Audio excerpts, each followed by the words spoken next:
কালকের জলসাই বলেছি সালমান খানের 100 টাকা ইনকাম 90 টাকা চ্যারিটি দিতে লাগে।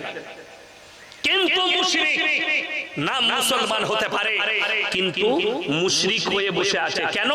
সে গণেশের উপাসনা করে আল্লাহ ব্যতীত অপরে।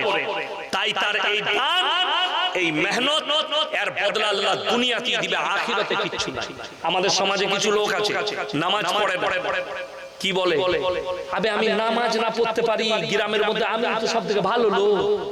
এরকম মাল আছে না? নাই গাদা আছে।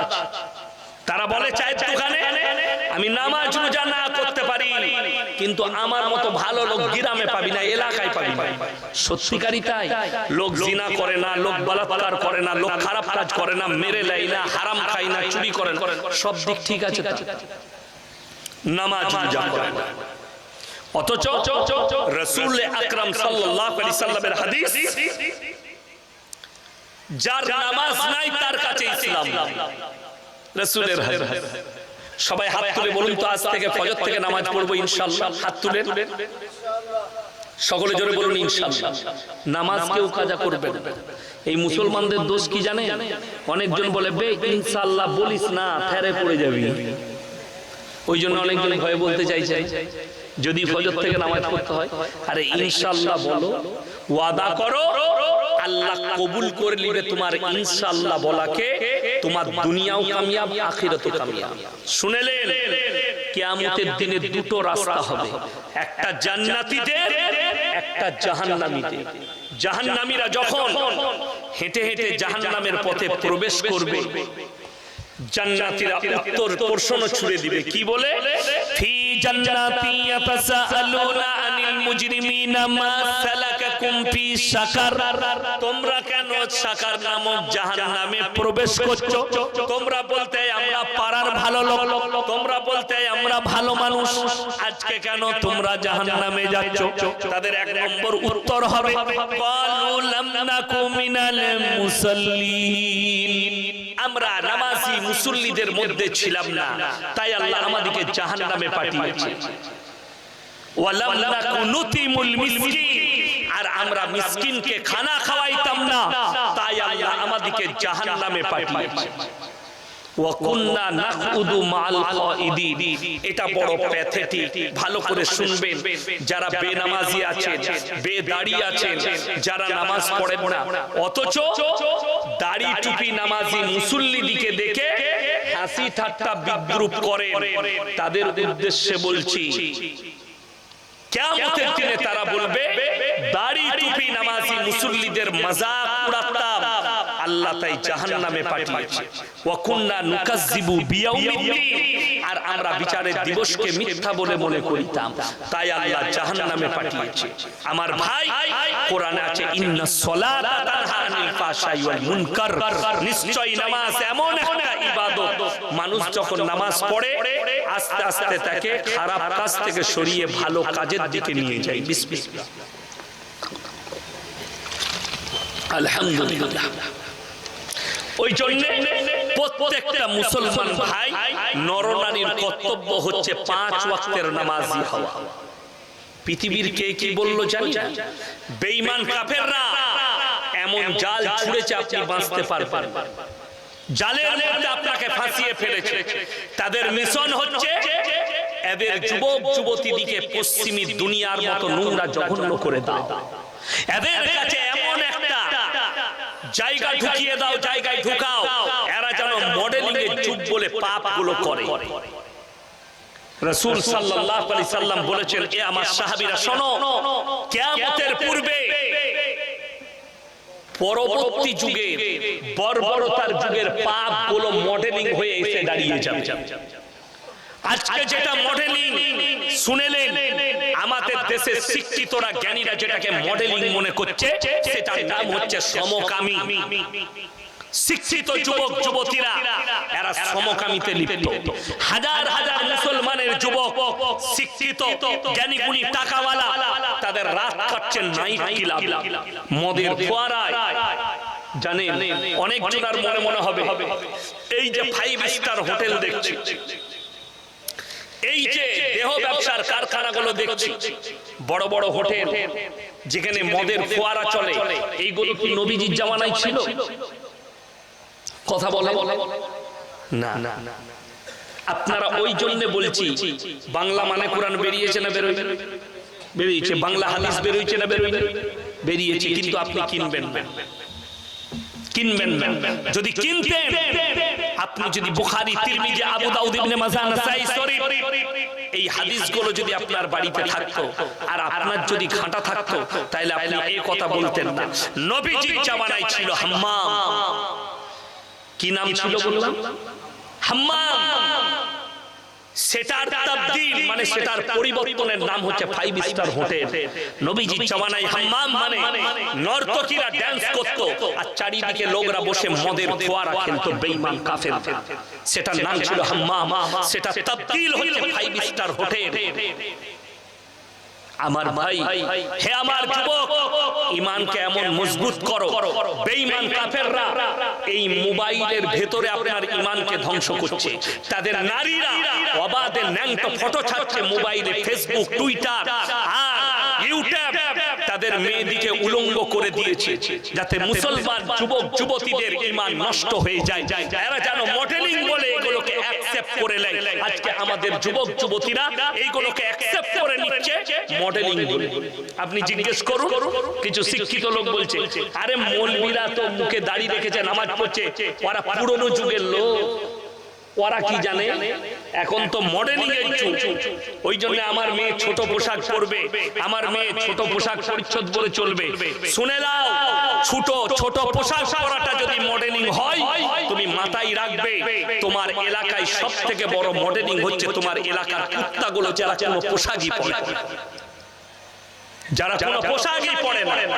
আর যদি বলেন ইসলাম জানবো মানে কোরআন, দুঃখ লাগে কি জানেন, লাতনি মেয়ের মেয়ে পাস করেছে মাধ্যমিকে, নানাকে বলছে, যারা নানা আছেন শুনবেন, নানা আমি মাধ্যমিকে পাস করেছি, আমাকে একটা মোবাইল কিনে দিতে হবে। হাই রে নানা, গ্রুপ লোনের পয়সা নিয়ে নানা নানি গ্রুপ লোনের পয়সা নিয়ে মোবাইল কিনে দিয়েছে 16,000 টাকা দিয়ে।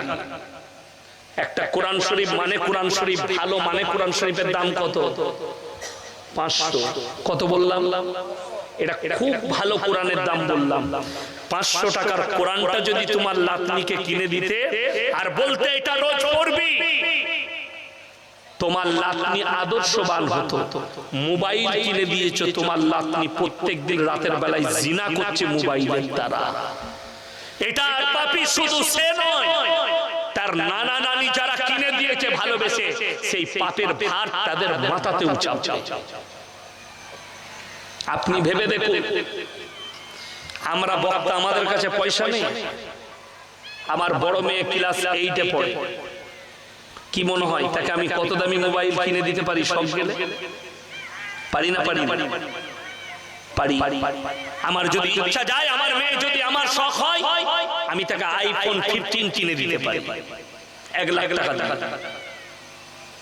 আমার মোবাইল তার মায়ের মোবাইল স্পর্শ করতে পাই। ক্লাস 8-এ পড়ছে, আর বিবাহের আগে পর্যন্ত পাবে না। তার বিবাহ হয়ে যাবে, তার স্বামী তাকে দিবে, স্বামীর সঙ্গে কথা বলার জন্য। আমার কাছে ওই সব পূরণ হবে না জীবনে। সব পাবে, যত দামি খাবার খাবে খাও, যে রকম পোশাক চাইবে দামি, পোশাকটা যেন শরীয়ত সম্মত হয় নিয়ে নাও। কিন্তু কখনোই এই সব পূরণ হবে না যে তোমাকে মোবাইল কিনে দিবে। যার দ্বারা তোমার ঈমান ধ্বংস হবে, তোমার আকীদা ধ্বংস হবে। বেঈমান কাফেররা ওটাই করেছে। আমাদের সমাজের ছেলেরা আসক্ত হয়ে পড়েছে মোবাইলে। একটা মহিলা মেকআপ করে ফটো দিয়েছে, সেটা দেখে সে তার স্ত্রীকে আর পছন্দ করে না, সেই মেয়েটাই তাকে ভালো লাগছে। কিন্তু তুমি জানো, হে আমার যুবক, হে আমার ভাইয়েরা, শাহরুখ খানের বয়স কত? 59 বছর। আচ্ছা, 59 বছরের লোক যুবক লাগবে না বুড়ো? বুড়ো। সালমান খানের বয়স 58 বছর, সে যুবক না বুড়ো? বুড়ো। বড় কষ্ট লাগে, কিন্তু তারা যখন ফিল্ম তৈরি করে তাদেরকে মেকআপ করা হয়, মনে হয় 24 বছরের যুবক। ঠিক বললাম না ভুল বললাম? একটা নায়িকার উতাই। হে যুবক, যদি তোমার মনে হয় পরীক্ষা করব, কোন মেকআপ ম্যানকে নিয়ে এসে তোমার বাড়ির ভেতরে তোমার স্ত্রীকে মেকআপ করে দেখো, ওই নায়িকাদের থেকেও সুন্দর লাগবে তোমার কাছে তোমার বিবিকে। কিন্তু তুমি অসুস্থ হয়ে পড়েছে এই মোবাইলের। হাজার হাজার স্টুডেন্ট, হাজার হাজার যুবক যুবতী এই মোবাইলের তারা পর্ন ভিডিও দেখে বিবাহের আগে তাদের যৌবনকে শেষ করে দিচ্ছে। তুমি জানো তোমার যৌবনটা কত বড় মূল্যবান জিনিস? হে যুবক, শরীরের মধ্যে আল্লাহ তাআলা যুবক আর যুবতীকে সব থেকে দামি জিনিস যেটা দিয়েছে সেটার নাম হচ্ছে যৌবন ক্ষমতা।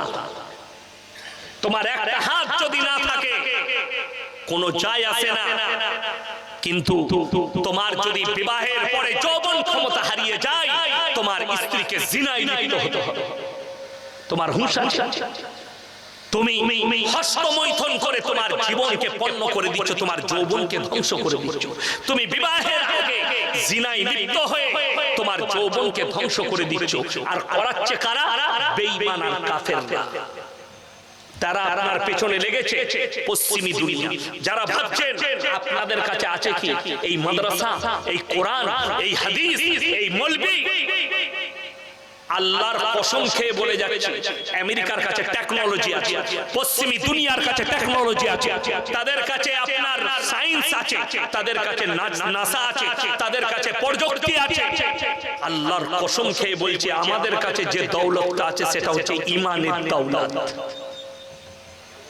যদি দেখতে হয় তা দেখো, লন্ডনের একটা মেয়ে, সে বললে হারাম। সেদিনে আমি বীরভূম ডিস্ট্রিক্টে জলসা করছিলাম, এরকম লোক বসে আছে। আমি বললাম বাবা পুজোর প্রসাদ কেন খেতে নেই? একজন চাচা বললে বাবা গোবর আর মুতে ছিটা দেয় না। আমি বললাম উপরের মালগুলো যদি ফেলি দিই তাহলে তলারটা চলবে। কথা বুঝতে পারছেন? আমার প্রশ্ন, যদি ওটা ফ্যাক্ট হয় তাহলে যেগুলোই গোবর মুদ লিখেছে উপরের গুলো ফেলি দিলাম, তলার গুলোই লাগে না, ওগুলো চলবে। সে চুপচাপ আছে। আমি যদিও জানি না, নাও দিতে পারে গোবর মুতে ছিটা, এটা হয়তো মিথ্যা গল্প হতে পারে, সেই ধর্ম সম্পর্কে জানি না, কিন্তু উদ্দেশ্য খালি আল্লাহ ব্যতীত ঠাকুরের নামে বলে হারাম। বোম্বে থেকে আমার এক বন্ধু ফোন করেছিল, দেওয়ালির মিষ্টি আমাদের পার্টিরা দিয়েছে পার্টি বাড়ি থেকে। আমি বললাম ডাস্টবিনে ফেলে দাও। দেওয়ালির উদ্দেশ্য করে মিষ্টি জায়েজ নাই। কেন? একটা পুজোকে উপলক্ষে করে দেওয়া হয়েছে। হ্যাঁ, যদি আপনাকে যে কোনো টাইমে কোনো অমুসলিম ভাই বলে ভাই আমার পয়সায় মিষ্টি খাও, আপনাকে আগে দেখতে হবে তার ব্যবসার উৎসটা যদি হালাল হয় আপনি খেতে পারেন। কেন? উদ্দেশ্য কিছুই নাই, বন্ধু হিসাবে খাওয়াচ্ছে, আপনি খেতে পারেন। কিন্তু যদি উদ্দেশ্য কোনো পুজো হয়, আল্লাহর কসম খেয়ে বলছি হারাম। আপনার ঈমান ধ্বংস হবে। আল্লাহ ছাড়া কোনো কিছুর নামে যদি উদ্দেশ্য করা হয় তাহলে জায়েজ নাই। এখন মুসলমানদের ঈমান ধ্বংসের পথে কেন জানেন? দুটো আয়াতের উপরে কোরআনে, দুটো আয়াতকে যদি মুসলমান বিশ্বাস করে আর আমল করে দেয়, তা মুসলমানের ঈমান, মুসলমানের জীবনে শিরক করবে, মুসলমানের জীবনে বেঈমান হবে না। নাম্বার 1 সূরা ফাতিহা। আমরা নামাজের মধ্যে সূরা ফাতিহা পড়ি না পড়ি না? কথা বলে সবাই পড়ে না পড়ে না? পড়ে। শুধু আপনার লয়, শুনেলে আহলে হাদিস হোক, দেওবন্দি হোক, ফুরপুরা হোক, বেরেলি হোক, আজানগাছি, হড়হড়ে, লল্লড়ে, তালতলা, বেলতলা, খেজুরতলা, শেওড়াতলা, মৌলভী বাবা, খেপা বাবা, আচমকা, যত দল আছে নামাজ পড়লে সবাই সূরা ফাতিহা পড়ে। পড়ে না পড়ে না? পড়ে। এরপর সূরা ফাতিহায় আমরা কি ওয়াদা করি আল্লাহর কাছে? ইয়াকা নাবুদু ওয়া ইয়াকা নাস্তাইন। আল্লাহ তোমারই উপাসনা করি, তোমার কাছেই ভালো মন্দ চাই। এটা বলছে যদি এইটা সত্য হয় তাহলে নামাজের পরে ঢিপিটা এলো কি করে, গাছতলা কি করে এলো, পীরের মাজার কি করে এলো, কবর কি করে এলো, পাথর কি করে এলো। আমাকে অনেক জনা মনে করে এই মৌলবি পীর বিরোধী মৌলবি। না, পীর মানে হচ্ছে বয়োজ্যেষ্ঠ মানুষ। আমার পীর হচ্ছে আমার বাবা, ঠিক কিনা কথা বলে? আমার পীর হচ্ছে আমার মা বাবা।